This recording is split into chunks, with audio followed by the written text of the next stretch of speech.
അപ്പോൾ നമ്മുടെ railway protection ഫോഴ്സിൻ്റെ RPFൻ്റെ സിലബസും കാര്യങ്ങളൊക്കെയാണ് ഇന്നത്തെ വീഡിയോ ഭാഗത്തിലൂടെ നമ്മൾ ഷെയർ ചെയ്യാൻ പോകുന്നത്.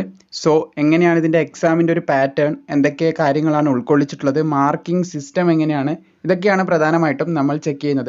എനിവേ അതിലേക്ക് നമുക്ക് കിടക്കാം. അപ്പോൾ ഇന്നത്തെ വീഡിയോ ഭാഗത്തിലൂടെ നമ്മൾ നോക്കാൻ പോകുന്നത് RPF അതായത് റെയിൽവേ പ്രൊട്ടക്ഷൻ ഫോഴ്സിൻ്റെ നോട്ടിഫിക്കേഷൻ ഉടനെ റിലീസ് ചെയ്യാൻ പോകുന്ന കാര്യം മുൻപേ നമ്മൾ അപ്ഡേറ്റ് ചെയ്തിട്ടുണ്ടായിരുന്നു.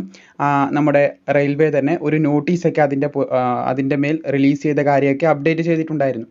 എനിവേ ഇന്നത്തെ ഈ ഒരു വീഡിയോ ഭാഗത്തിലൂടെ അതിൻ്റെ സിലബസ് എന്താണെന്നാണ് വ്യക്തമായിട്ട് നമ്മൾ നോക്കാൻ പോകുന്നത്. ഇതിന് മുൻപ് ഇതുമായി സംബന്ധിച്ച വീഡിയോ ചെയ്തിട്ടുണ്ടെങ്കിലും അതിൽ എല്ലാ കാര്യങ്ങളും ഉൾപ്പെടുത്തിയിട്ടാണ് പറഞ്ഞത്. അപ്പോൾ ഈ ഒരു വീഡിയോയിൽ നമ്മൾ ഫോക്കസ് ചെയ്യുന്നത് ഇതിൻ്റെ സിലബസിനെ മാത്രമായിരിക്കുമെന്ന് ശ്രദ്ധിച്ചിരിക്കുക. ഇതിൻ്റെ സെലക്ഷൻ പ്രൊസീജിയർ നമുക്കൊന്ന് നോക്കാം. എന്നിട്ട് ആദ്യഘട്ട സെലക്ഷൻ്റെ ഡീറ്റെയിൽ ആയിട്ടുള്ള കാര്യം, അതായത് കമ്പ്യൂട്ടർ ബേസ്ഡ് എക്സാമിൻ്റെ ഡീറ്റെയിൽ ആയിട്ടുള്ള കാര്യത്തിലേക്ക് കിടക്കാം. അപ്പോൾ ഇതിൻ്റെ അപേക്ഷ തുടങ്ങിക്കഴിഞ്ഞ് അഡ്മിറ്റ് കാർഡൊക്കെ വരുന്നത് ആദ്യം തന്നെ നിങ്ങൾക്ക് ഫേസ് 1 കമ്പ്യൂട്ടർ ബേസ്ഡ് ടെസ്റ്റിനായിരിക്കുമെന്ന് ശ്രദ്ധിച്ചിരിക്കുക. റെയിൽവേ റിക്രൂട്ട്മെൻറ്റ് ബോർഡ് RRB ആണ് ഈ പരീക്ഷ നടത്തുന്നത്. മറ്റുള്ള ഏജൻസി അല്ല, RRB തന്നെയാണ്. റെയിൽവേ റിക്രൂട്ട്മെൻറ്റ് ബോർഡാണ് ഈ ഒരു പരീക്ഷ നടത്തുന്നത്. പിന്നെ ഇതിൻ്റെ ഫേസ് 2 എന്ന് പറയുന്നത് physical efficiency test, physical measurement test എന്ന് പറഞ്ഞിട്ടുള്ള സംഭവങ്ങളാണ് വരുന്നത് എന്ന് ശ്രദ്ധിച്ചിരിക്കുക. പിന്നെ മൂന്നാമത്തെ ഘട്ടം ഡോക്യുമെൻറ്റ് വെരിഫിക്കേഷനും കാര്യങ്ങളൊക്കെയാണ്. റെയിൽവേ പ്രൊട്ടക്ഷൻ ഫോഴ്സ് തന്നെ കണ്ടക്ട് ചെയ്യുന്നതാണ്.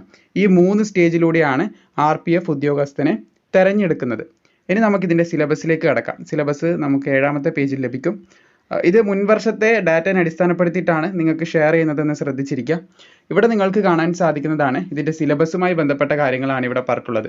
അപ്പോൾ ഇമ്പോർട്ടൻ്റ് ആയിട്ടുള്ള പോയിന്റ് നിങ്ങൾക്ക് ഇവിടെ തൊട്ട് കാണാൻ സാധിക്കുന്നതാണ്. The standard of examination for sub inspector will be of graduation ലെവലാണ് പറഞ്ഞിട്ടുള്ളത്. ഡിഗ്രി തലത്തിലുള്ള ചോദ്യങ്ങളായിരിക്കും നിങ്ങൾക്ക് പരീക്ഷയിൽ പ്രതീക്ഷിക്കാൻ സാധിക്കുന്നത്. അതുപോലെ തന്നെ കോൺസ്റ്റബിൾ തസ്തികയ്ക്ക് 10ാം ക്ലാസ് തരത്തിലുള്ള ചോദ്യ ലെവലായിരിക്കും ഉണ്ടാകുക എന്നും കൂടി ശ്രദ്ധിച്ചിരിക്കുക. കാരണം അതിൻ്റെ യോഗ്യത അടിസ്ഥാനത്തിലാണ് ചോദ്യങ്ങൾ നിർണ്ണയിക്കുന്നതെന്നാണ് RRB ഇതിലൂടെ ഉദ്ദേശിച്ചിട്ടുള്ളത്.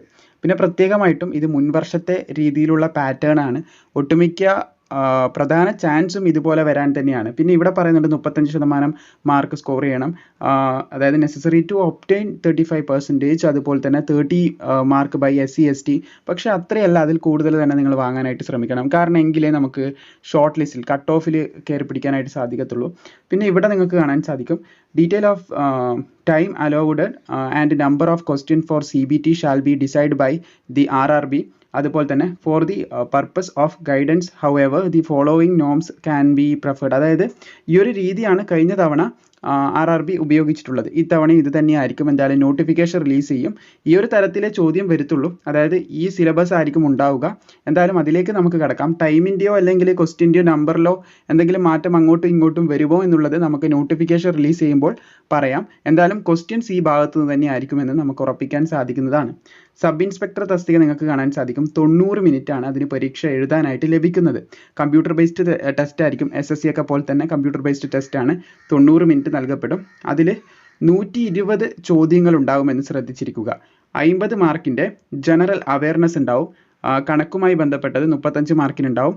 ഇൻ്റലിജൻസുമായി ബന്ധപ്പെട്ടത് 35 മാർക്കിനുണ്ടാവും. അതുപോലെ തന്നെ കോൺസ്റ്റബിൾ തസ്തികയിലേക്കും സെയിം ആണ്. 90 മിനിറ്റ് 120 ചോദ്യങ്ങൾ. 50 മാർക്കിൻ്റെ ജനറൽ അവയർനെസ്, പിന്നെ അതുപോലെ തന്നെ അരിത്തമാറ്റിക് 35 മാർക്കിന്, പിന്നെ ജനറൽ ഇൻ്റലിജൻസ് ആൻഡ് റീസണിങ് 35 മാർക്കിന്.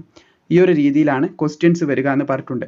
The CBT question will be designed as under. ഈ ഒരു മെത്തേഡിലാണ് CBTൻ്റെ ക്വസ്റ്റ്യൻ വരിക. നമ്മൾ 3 സെക്ഷൻസ് പറഞ്ഞു, ABC എന്ന് പറഞ്ഞിട്ട് 3 സെക്ഷൻസ് ഇവിടെ കൊടുത്തിട്ടുണ്ട്.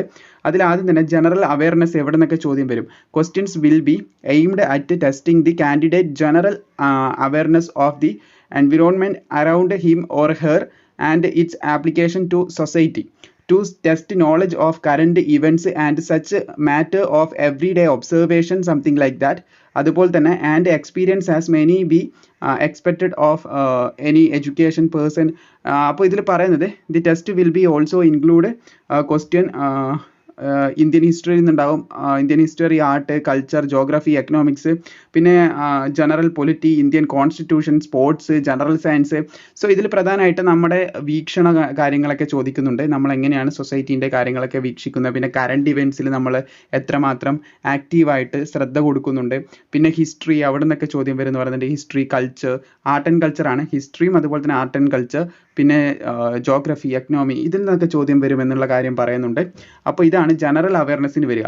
ഇവിടെ പ്രത്യേകം ശ്രദ്ധിക്കേണ്ടത് ഹിസ്റ്ററി എന്നൊക്കെ പറയുമ്പം കോൺസ്റ്റബിൾ റാങ്കിലേക്ക് വരുമ്പോൾ ഹിസ്റ്ററി, ജോഗ്രഫി, എക്കണോമിക്സ് ഒക്കെ 10th ലെവലിൻ്റെ താഴേക്കും ഡിഗ്രി ലെവലിലേക്ക് വരുമ്പോൾ നിങ്ങൾക്ക് ഡിഗ്രി വരെയുള്ള അതായത് 10th മുതൽ 10th +2 ഡിഗ്രി ഈ ഒരു ഏത് തലത്തുനിന്നും നമുക്ക് ചോദ്യം പ്രതീക്ഷിക്കാം ഡിഗ്രി തലത്തിലേക്ക് വരുമ്പോൾ. പിന്നെ അരിത്തമെറ്റിക് ആണ് വരുന്നത്.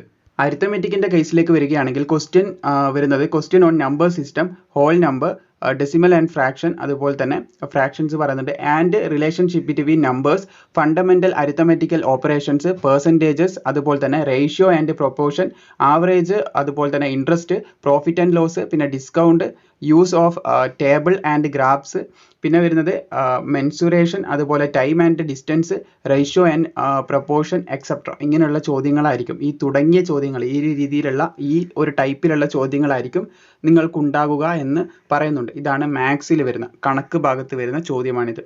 ഇനി ജനറൽ ഇൻ്റലിജൻസ് ആൻഡ് റീസണിങ് ഭാഗത്ത് വരുന്ന ക്വസ്റ്റ്യൻസ് അനലോജീസ് ഉണ്ട്, സിമിലാരിറ്റീസ് ആൻഡ് ഡിഫറൻസസ് ആണ്, അതുപോലെ തന്നെ സ്പെഷ്യൽ വിഷ്വലൈസേഷൻ, അതുപോലെ തന്നെ orientation, problem solving, analyses, judgement, അതുപോലെ തന്നെ ഡിസിഷൻ മേക്കിംഗ്, വിഷ്വൽ മെമ്മറി, അതുപോലെ ഡിസ്ക്രിമിനേറ്റിംഗ് ഒബ്സർവേഷൻ, റിലേഷൻഷിപ്പ് കോൺസെപ്റ്റ് ഉണ്ട്, അതുപോലെ arithmetical reasoning, verbal and figure classification, arithmetic number series, non verbal series, പിന്നെ coding and decoding, statement conclusion, പിന്നെ അതുപോലെ തന്നെ സിലോജിസ്റ്റിക് റീസണിങ്, ഇങ്ങനെയുള്ള തുടങ്ങിയ ക്വസ്റ്റ്യൻസ് ആണ് ഇവിടെ വരിക എന്ന് ശ്രദ്ധിച്ചിരിക്കുക. അപ്പോൾ ഇതിന് ലഭിക്കുന്ന മാർക്കിംഗ് സിസ്റ്റം ഇവിടെ പറയുന്നുണ്ട്. ഒരു ഉത്തരം ശരിയാക്കി കഴിഞ്ഞാൽ 1 മാർക്ക് ഫോർ ഈച്ച് കറക്റ്റ് ആൻസേഴ്സിന് ലഭിക്കും. അതുപോലെ തന്നെ ഏതെങ്കിലും 3 എണ്ണം തെറ്റിച്ച് കഴിഞ്ഞാൽ 1/3 ആണ്, 3 എണ്ണം തെറ്റിച്ച് കഴിഞ്ഞാൽ 1 മാർക്ക് പോകുന്നതായിരിക്കും. ഈച്ച് ഇൻകറക്റ്റ് ആൻസർ ആണ് പറഞ്ഞിട്ടുള്ളത്. നെഗറ്റീവ് മാർക്കിംഗ് സിസ്റ്റം ആണ് 1/3 ആയിട്ട് പറഞ്ഞിട്ടുള്ളത്. ഇതാണ് ഇതിൻ്റെ മാർക്കിംഗ് സിസ്റ്റം ആയിട്ട് പറഞ്ഞിട്ടുള്ളത്. പിന്നെ ഇങ്ങോട്ടേക്ക് പോവുകയാണെങ്കിൽ ഇതിൻ്റെ ഫിസിക്കലും ബാക്കിയുള്ള കാര്യങ്ങളൊക്കെയാണ് പറയുന്നത്. സോ നമ്മുടെ ഫോക്കസ് ഇന്നത്തെ വീഡിയോ ഭാഗത്തിലൂടെ ഇതിൻ്റെ എക്സാമിനേഷൻ്റെ ഒരു പാറ്റേൺ നോക്കുക എന്നുള്ളതായിരുന്നു. ഇതാണ് ഇതിൻ്റെ എക്സാമിനേഷൻ പാറ്റേൺ. മലയാളത്തിൽ വരെ നമുക്കിതിൻ്റെ എക്സാം എഴുതാൻ സാധിക്കുന്നതാണ്. അതായത് ക്വസ്റ്റ്യൻസ് മലയാളത്തിൽ നമുക്ക് എക്സ്പെക്റ്റ് ചെയ്യാം, നമുക്ക് ചൂസ് ചെയ്യാൻ സാധിക്കുന്നതാണ്. അപ്പോൾ ഇത്രയധികം കാര്യങ്ങളാണ് ഇതിനെക്കുറിച്ച് പറയാനുള്ളത്. ബാക്കിയുള്ള അപ്ഡേറ്റ് വരുമ്പോൾ, അതായത് നോട്ടിഫിക്കേഷൻ വരുമ്പോൾ ഡീറ്റെയിൽ ആയിട്ടുള്ള എല്ലാ കാര്യങ്ങളും വെച്ചുകൊണ്ടൊരു വീഡിയോ ചെയ്യുന്നതായിരിക്കും.